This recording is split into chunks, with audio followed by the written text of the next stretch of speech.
So the Court of Appeals reversed the Court of First Instance decision on where the tax burden lied between Kun Puchaman, former wife of Kun Thaksin, or her brother, Kun Bannapot, which ended in a reversal of the verdict. The criminal court verdict in 2008. Yeah. It's quite a big reversal of a verdict. The main difference is that the appeals court said the burden of paying taxes rested with Kun Bannapot And not Kun Puchaman. Not Kun Puchaman. This is what the major difference between this verdict and the 2008 verdict. In the 2008 verdict, the criminal court said that Kun Puchaman and her secretary, Kanjanapha Honghearn, conspired to help Kun Bannapot evade a big tax, Yes. 456 million baht.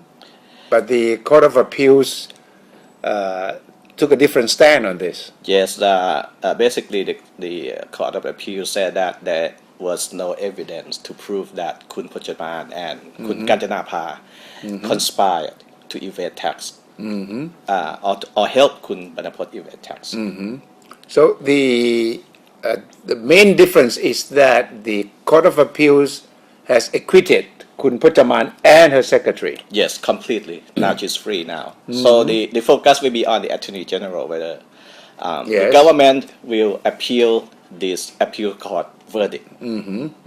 Which is quite interesting because if the criminal court says one thing and the Court of Appeal say another thing, then there should be a third decision. Naturally, there should be the third opinion, which is to say that the case should go to the Supreme Court. But of course, that will be up to the Attorney General, or so to speak, the Yingluck government. So that will be quite complicated. Yes. And would be exposed to all sorts of speculation and accusation and suspicion. Yes. One major thing in today's verdict is that the appeals court did say that tax evasion happened.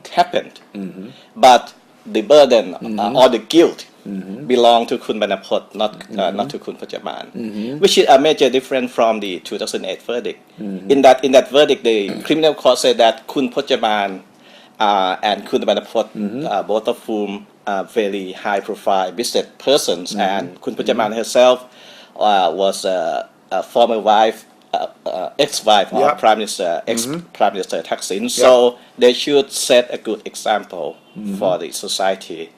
And what they did, according to the verdict, 2008 verdict, was detrimental to the court, to the tax system of the country, and detrimental to the entire society. It's quite a strong verdict at that time. Yeah, it is.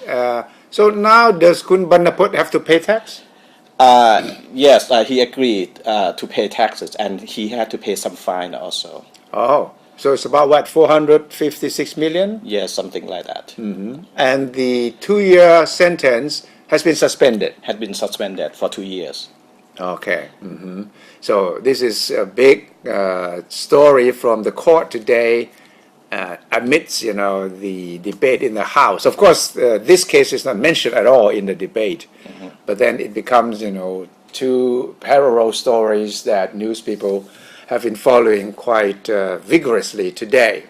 We shall see what happened to the case. Would there be an appeal of the appeal court decision, or would the public prosecutor just say, well, that's it? And of course, Kun Yingluck being Prime Minister will have to decide. And of course, there will be questions about how she's going to decide if the case involves people who are related to her somehow or the other. So that is another very, very interesting twist to the story.